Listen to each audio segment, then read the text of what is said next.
thousands of families across the Tampa Bay area. They're facing evictions after losing their jobs during the pandemic. The CDC's eviction moratorium will expire at the end of this month. Creating so much stress for so many people. ABC Action News in-depth reporter Stassi Almos is highlighting the core issues that residents are dealing with and the struggle now to find an affordable place to live. Empty, they're all empty. Everything's empty. All I could call myself is a hamster on a wheel because I can go and go and go, and it's just never good enough. Lynn Metzger lives in an apartment in Dunedin with her 2 children who attend high school. They're with my mom and my family in New York right now, and that's where they need to be until I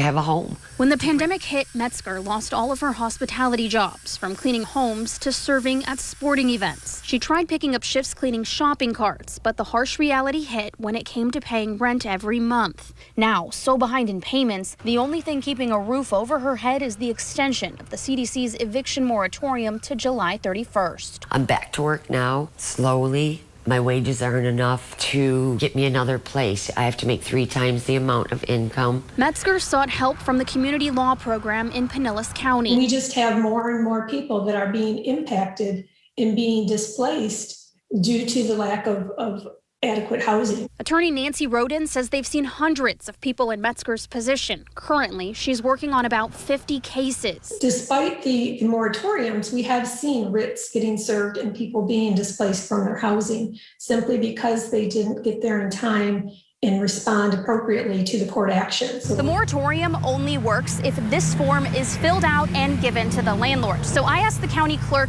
just how many people had been court ordered to leave their homes since the pandemic began. 3,327 writs of possession issued in 2020, 1,330 in 2021.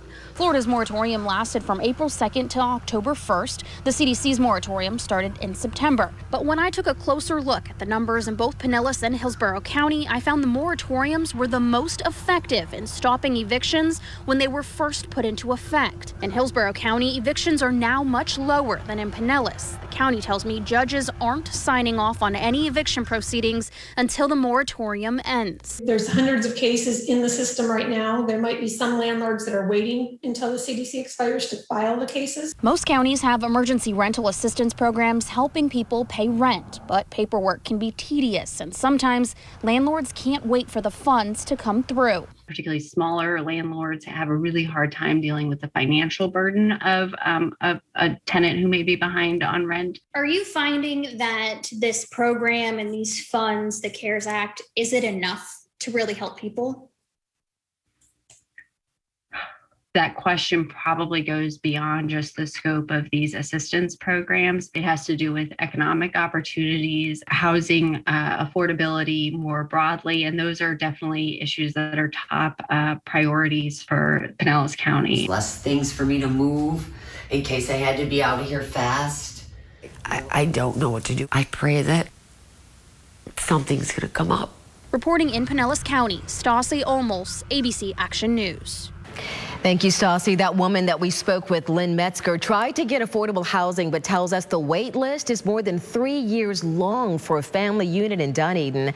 The county has 5 housing authorities. The largest is the Pinellas County Housing Authority. We reached out to see what their wait times are. They tell us since no one is moving out, their waits are anywhere from 2 to 5 years right now.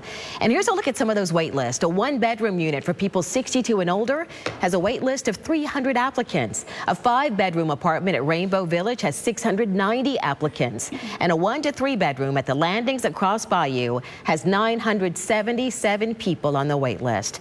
They're working on building an additional 64 units in Seminole. Construction, we hear, could start at the end of the year. So many people hurting and worried right now. You've got to hold out hope that, something is going to be done soon. ABCActionNews.com/rebound. Yeah. That's the place to go. We are constantly updating it with new job fairs, job opportunities, things to help you get back on your feet.